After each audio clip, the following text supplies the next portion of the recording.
puis suffisamment large bien sûr, et ensuite on creusait mètre par mètre.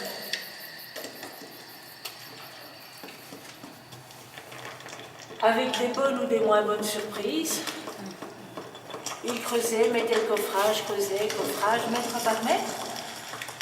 Ensuite, ils arrivaient dans la roche. Et lorsqu'ils avaient atteint la profondeur souhaitée, la galerie était creusée horizontalement à partir du fond du puits.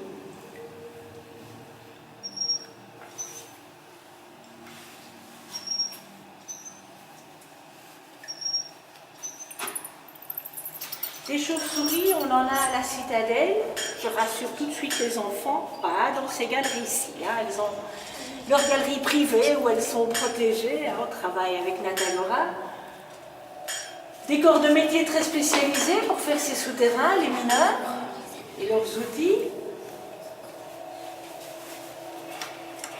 Les charpentiers, ils ont utilisé entre autres du chêne de la Marlagne. Pour ceux qui connaissent un peu Namur, c'est une forêt qui se trouve juste derrière la citadelle, en direction de Ouépion.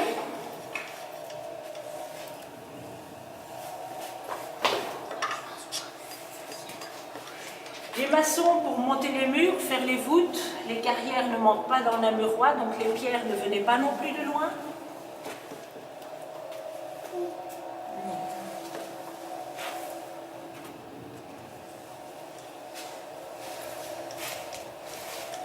Et enfin, les ferronniers pour réparer les outils, faire les clous, construire les grilles.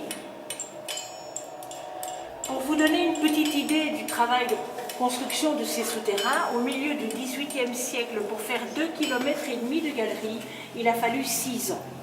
Et 6 ans, c'était un rythme considéré comme rapide à l'époque. Alors qu'on ne vienne pas dire que les Namurois sont lents. Vous le voyez sur la table d'orientation, nous sommes toujours à 10 mètres de profondeur et pourtant nous descendons.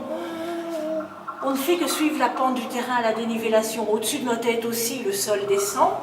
C'est encore une galerie construite par les Hollandais, galerie de communication, elle est large, elle est haute, galerie construite avec la technique à ciel ouvert, donc la façon la plus facile de construire une galerie. Et ici, dans le bas, en avançant, vous allez voir qu'on a une